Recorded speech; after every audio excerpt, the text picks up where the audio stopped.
오늘도 귀한 찬양에 감사드립니다. 우리 찬양대가 오늘 찬양한 것처럼 사순절 기간 주님을 깊이 생각하시고 기억하시는 그런 성도님들이 꼭 되시기를 기도하겠습니다. 제가 기회가 될 때마다 드리는 말씀입니다. 저희들이 하나님을 믿는 믿음 안에서 경건하게 그리고 신실하게 살아가려고 할 때마다 경험하게 되는 한 가지 일들이 있습니다. 그것은 저희들이 죄로부터 자유롭지 못하다는 겁니다. 저희들이 열심을 내어 신앙의 길을 걸어갈수록 더더욱 느끼게 되는 것이 제가 조금 전에 말씀드린 그러한 우리의 모습이고, 그러한 모습으로부터 벗어나기 위하여 애쓰고 노력하면 노력할수록 더더욱 부족한 내 자신을 발견하게 됩니다. 이러한 현실 속에서 왜 내가 죄에 대하여 자유롭지 못할까? 하나님을 믿고 하나님의 능력을 의지하고 그의 도우심을 구함에도 불구하고 왜 그럴까? 이런 생각을 가지고 성경을 진지하게 연구해 가면 성경은 두 가지로 우리들에게 그에 대하여 답변을 줍니다. 하나는 아담 이후 모든 인간이 죄악 가운데 태어났고 타락한 본성의 영향을 받기 때문에 그렇다, 그렇게 이야기하고 있습니다. 두 번째로는 그에 더하여 마귀의 유혹, 오늘 함께 읽은 말씀의 기초에서 말씀을 드리면 마귀의 관계가 있기 때문에 그러하다, 이렇게 우리들에게 가르쳐주고 있습니다. 이 두 가지가 우리들로 하여금 연약한 모습을 갖게 하고 때때로 죄에 굴복하게 한다, 그렇게 성경이 이야기하고 있습니다. 그러할 때 그러면 둘 중에 어느 것이 더 본질적인 문제입니까? 이렇게 생각을 하게 되면 성경은 망설임 없이 우리들에게 이야기할 때 인간의 타락한 본성이 가장 큰 문제다, 이렇게 답변을 주고 있습니다. 그럼에도 불구하고 우리의 육체, 우리의 한계를 좌우함으로써 그것이 죄가 될 수 있게 하는 결정적인 계기를 제공하는 것이 바로 마귀의 관계라는 겁니다. 둘은 개별적인 것이 아니라 서로 연결되어 있다. 서로 연결되어 있기 때문에 상승 곡선을 따라 큰 일을 벌이게 된다, 이렇게 성경이 우리들에게 이야기합니다. 육체의 한계는 우리들이 필연적으로 가지고 살아가는 것이고, 마귀의 관계가 트리거, 곧 방아쇠가 됨으로써 우리를 죄의 자리로 이끌어간다, 이렇게 성경이 이야기하고 있습니다. 저희들이 사순절 기간을 지나며 예수님을 판 예수님의 제자를 알고 있습니다. 가룟 유다입니다. 가룟 유다가 처음부터 예수님을 팔려고 그렇게 생각했던 것 같지는 않습니다. 요한복음에 있는 말씀을 쭉 읽어가면 가룟 유다가 예수님을 팔게 된 결정적인 계기를 설명하고 있는데, 뭐라고 설명하고 있냐면 마귀가 가룟 유다의 마음에 예수를 팔 생각을 넣었다, 이렇게 설명하고 있습니다. 처음부터 가룟 유다가 예수님을 따르면서 내가 예수님을 팔아야겠다, 이 생각을 가지고 예수님을 따른 것이 아니라 어느 순간 마귀가 가룟 유다의 마음에 예수를 팔 생각을 집어넣음으로써 결과적으로 은 30에 예수님을 팔았다, 이렇게 성경이 우리들에게 이야기하고 있습니다.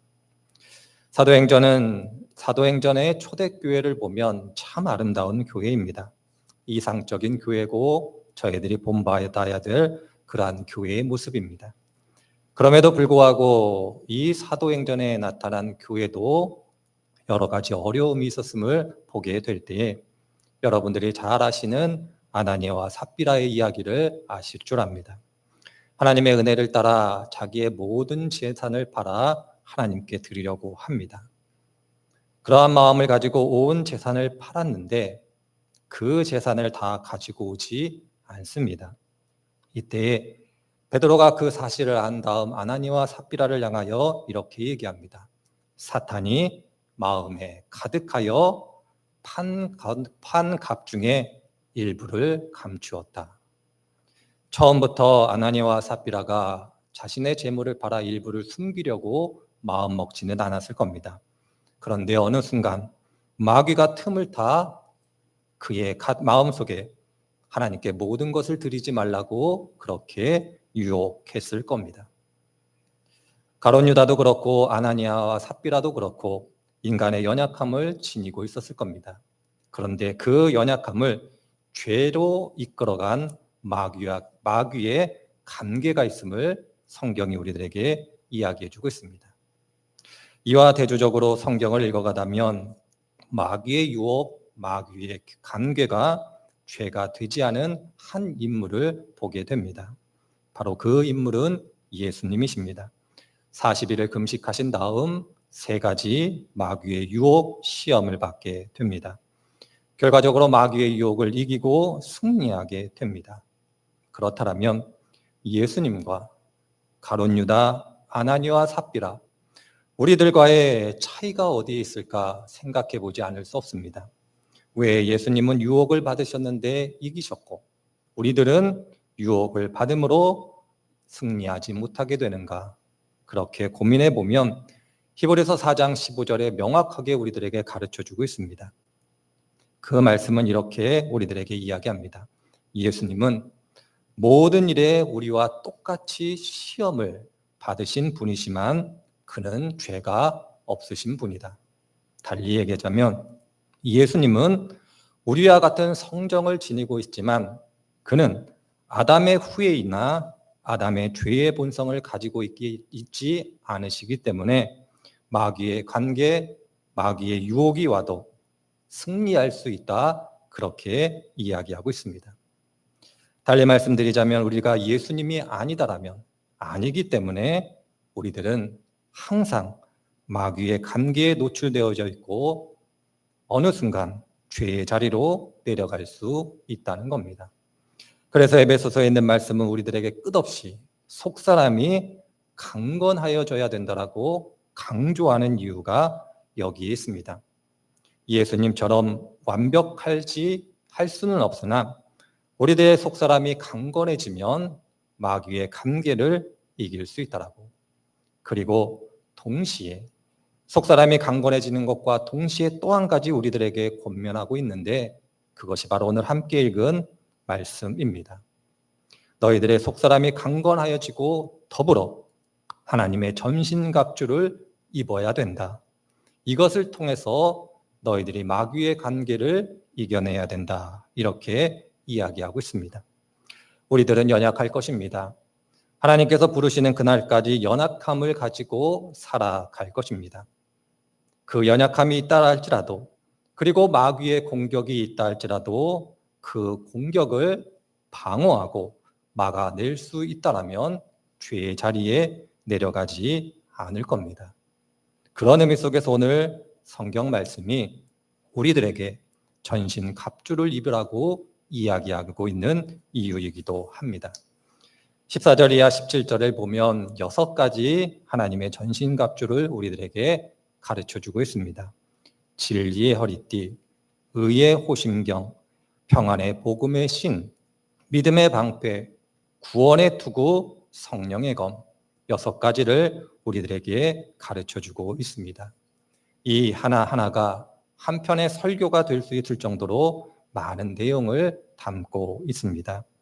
오늘은 제가 이 6가지에 대해서 말씀을 드리지는 않겠습니다. 기회가 되면 제가 이 6가지에 대해서 말씀을 드리겠습니다마는 오늘 함께 읽은 말씀 속에서 하나님께서 우리들에게 전신갑주를 입으라고 하는 이유, 그리고 그것이 왜 우리들에게 필요하고 어떻게 그것을 잘 활용할 것인가에 대해서 오늘은 집중해서 말씀을 드려보려고 합니다. 다시 말씀드리겠습니다. 우리들은 연약할 것이고 마귀의 유혹을 받을 겁니다. 그럼에도 불구하고 우리의 속사람이 강건해지고 하나님의 전신갑주를 입고 있다라면 마귀의 공격이 있어도 능히 이겨낼 수 있을 겁니다. 그러할 때 저희들은 마귀가 먼저 우리들을 어떻게 공격하는지를 알아야 할 것입니다. 성경을 통해서 배우게 되는 것은 마귀는 수단과 방법을 가리지 않고 각 사람에게 가장 효과적인 방식으로 공격해 온다라는 겁니다. 이 자리에 계신 한 분들이 읽으신 분들도 있으실 터인데 C.S. 루이스가 쓴 스크루테이프의 편지라는 작은 책이 있습니다. 1941년도에 쓴 책이기 때문에 대략 80여 년 전에 쓴 책입니다. 그래서 시대적 상황과 문화나 배경이 지금 현실에 맞지 않는 부분도 있습니다. 그럼에도 불구하고 이 책을 읽어가다 보면 마귀가 우리들을 어떻게 공격하고 있는지 찾아볼 수 있는 중요한 통찰을 제공하고 있습니다. 책의 내용은 아주 간단합니다. 스크루테이프라고 불리우는 경험이 많은 삼촌 악마가 신참 악마인 그의 조카인 웜우드에게 자신의 대적들, 하나님이죠. 하나님을 어떻게 대적하고 자신의 원수들이 사랑하는 사람들을 어떻게 유혹해야 되는가를 31통의 편지를 통해서 그 방법을 알려주고 있는 것이 이 책입니다. 책을 읽어가다 보면 고개가 끄덕여지는 장면이 한두 장면이 아닙니다. 이렇게 사람을 유혹할 수도 있겠구나. 어떻게 이렇게 사람의 연약한 부분을 잘 알 수 있겠구나. 그리고 이렇게 효과적으로 공격하는데 과연 누가 이겨낼 수 있을까? 이렇게 생각이 들어집니다. 요새 표현으로 얘기하면 입시학원의 일타 강사처럼 어떻게 그렇게 꼭 쪽집게처럼 그렇게 사람의 한계를 잘 가르쳐주고 있을까? 이렇게 생각하게 되는 책입니다. 동시에 또한 이런 생각을 해보게 됩니다. 그러면 이 많은 마귀의 유혹을 어떻게 이겨낼 수 있을까? 과연 내가 이 유혹을 이겨내는 것이 가능할 것인가? 이런 생각도 해보게 됩니다. 그런 의미 속에서 오늘 함께 읽은 말씀이 우리들에게 대단히 중요한 하나님의 말씀입니다. 마귀의 공격은 모든 성도님들께 주어집니다. 마귀의 공격을 효과적으로 방어하고 반격하지 않으면 우리는 영적 전쟁의 전장에서 쓰러지게 될 겁니다. 하나님께서 주시는 전신갑주로 무장하지 않으면 마귀의 효과적인 공격을 방어해낼 수 없을 겁니다. 잘못이라 말씀드리는 것이 아니라 마귀의 공격이 너무나 효과적이기 때문에 사람의 힘과 능력으로는 감당해낼 수 없다라는 겁니다. 그러할 때 중요한 것은 내가 하나님의 전신갑주로 무장을 해야 되고 그 무장 가운데 하나님께서 주신 영적 전쟁의 자리에 서야 된다는 겁니다. 그러할 때 저는 이 시간에 여러분들께서 꼭 기억하시기를 바라는 한 가지 말씀을 드려보려고 합니다. 그것은 마귀는 정말 쉬운 상대가 아니라는 겁니다. 예수님께서 말씀하실 때에 마귀를 가르쳐 거짓말쟁이라 말씀하시고 거짓의 아비라고 예수님께서 말씀하고 계십니다. 이것을 달리 표현하자면 마귀는 영적 전쟁에서 승리하기 위하여 수단과 방법을 가리지 않고 가장 탁월하고 효과적인 방식으로 공격해 온다라는 겁니다. 그런 의미 속에서 우리들은 방심하지 말아야 할 것입니다. 마귀가 얼마나 효과적으로 공격해 오는가를 보면 때때로 전략적인 후퇴도 하고 때때로 전략적인 패배도 감수하는 것이 마귀임을 발견하게 됩니다. 성경을 통해 보면 예수님께서 부르시고 가장 위대한 사도라고 불리우는 베드로 한 인물을 보게 됩니다. 성경을 읽어가다 보면 베드로는 예수님을 주는 살아계신 하나님의 아들이다라고 고백할 정도로 예수님이 누구신가를 알았고 예수님의 마음에 들었던 제자였습니다. 그러할 때 예수님께서 자신의 죽음을 예고하시고 내가 이제 죽게 되었다 말씀하셨을 때에 베드로가 그 이야기를 듣고 했던 말씀 다 아실 겁니다. 베드로는 예수님 앞에서 당당하게 이렇게 얘기합니다. 예수님, 당신이 죽게 내버려 두지 않겠습니다. 그러한 일이 벌어지지 않게 내가 할 수 있는 모든 일을 하겠습니다. 그렇게 이야기하는 베드로를 보게 됩니다. 예수님께서 칭찬하지 않고 베드로를 책망하십니다. 그러면서 하신 말씀, 사탄아 물러가라. 내가 하나님의 일을 생각하지 않고 사람의 일을 생각한다. 이렇게 이야기하고 계십니다. 우리들은 이 말씀 가운데 베드로가 잘못했다 이렇게 생각합니다마는 사람의 기준 안에서 보면 베드로가 무슨 잘못을 했다고 생각하십니까? 자신이 살아가는 스승, 귀하게 여기는 스승, 자기가 믿고 따랐던 그분이 고난당하고 죽게 되었다고 하는데 내가 온 힘과 능력을 다하여 그 일이 벌어지지 않도록 막아서겠다고 하는데 그것이 그에게 무슨 잘못이 되겠습니까? 그러나 예수님께서는 말씀하십니다. 사탄의 일이라고. 베드로가 하나님께서 그리고 예수님께서 인정하실 만한 그러한 믿음의 고백을 한 사람이었음에도 불구하고 마귀는 효과적으로 베드로를 공격한 겁니다. 내가 살아가는 스승, 내가 존경하는 예수님, 그가 죽게 되었다는데 그 일을 막아야 되지 않겠냐? 그것이 너에게 합당한 일이 아니겠냐? 이렇게 마귀가 베드로를 유혹했을 때 베드로는 그 유혹에 넘어가게 된 겁니다. 마귀의 이런 유혹을 어떻게 이겨낼 수 있겠습니까? 인간의 힘과 인간의 능력, 그것으로 과연 가능하다고 생각을 하십니까? 베드로도 마귀의 유혹에 넘어갔습니다. 마태복음을 보면 또한 종류의 마귀의 패배를 보게 됩니다. 마태복음 7장을 보면 하나님께 나와 이렇게 요구하는 일련의 사람들을 보게 됩니다. 하나님, 내가 선지자 노릇도 했고 귀신도 쫓아냈고 권능도 행했습니다. 내가 여러 가지 일을 했는데 하나님께서 칭찬해 주시고 인정해 주시기를 바랍니다. 이렇게 요구하는 사람들을 보게 됩니다. 그때 하나님께서 그들을 향하여 뭐라고 말씀하십니까? 내가 알지 못한다. 불법을 행한 자들아. 이렇게 책망하고 계십니다. 선지자 노릇을 했고 귀신을 쫓아냈고 하나님의 이름으로 권능을 행했습니다. 사람들이 볼 때에는 이보다 더 뛰어난 사람이 없고 이보다 더 뛰어난 하나님의 사람이 없었을 것입니다. 그럼에도 불구하고 하나님은 이들을 책망하고 계십니다. 책망한 이유는 다른 데 있지 않습니다. 그 모든 것을 통하여 자기의 영광, 영적 교만 가운데 빠졌기 때문에 하나님께서 그들을 책망하고 계십니다.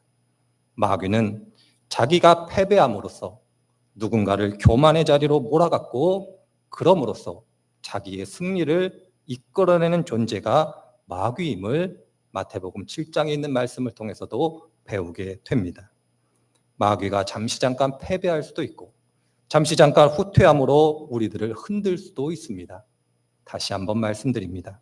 어떻게 우리들이 이 마귀의 유혹과 관계를 이겨낼 수 있겠습니까? 그래서 바울은 고린도전서 9장 26절, 27절에서 이렇게 고백하고 있는 겁니다. 나는 다름질하기를 향방 없는 것 같이 아니하고 싸우기를 허공을 치는 것 같이 아니하며 내가 내 몸을 쳐 복종하게 함은 내가 남에게 전파한 후에 자신이 도리어 버림을 당할까 두려워함이로다. 이렇게 고백하고 있습니다. 하나님의 전신갑주를 제대로 무장하고 마귀의 공격을 효과적으로 방어하고 치명적인 공격을 통하여 마귀를 이기기 위해서는 우리들에게 부단한 노력이 있어야 할 겁니다. 그리고 그 마지막 순간을 오늘 13절에서는 이렇게 설명하고 있습니다. 마귀를 대적하고 모든 일을 행한 후 하나님 앞에 굳건히 서는 것. 마지막 날까지, 마지막 순간까지 마귀와의 전쟁은 끝나지 않았다라는 겁니다. 어려운 싸움입니다. 마귀는 보이는 공격도 하고 보이지 않는 공격도 하고 전략적 후퇴도 전략적 패배도 감수하는 것이 마귀인 것입니다. 그래서 오늘 18절에 있는 말씀이 우리들에게는 대단히 중요한 말씀입니다. 저는 이 자리에 계신 한 분 한 분들께서 하나님께서 주시는 전신갑주를 다 입으셨다고 생각을 합니다.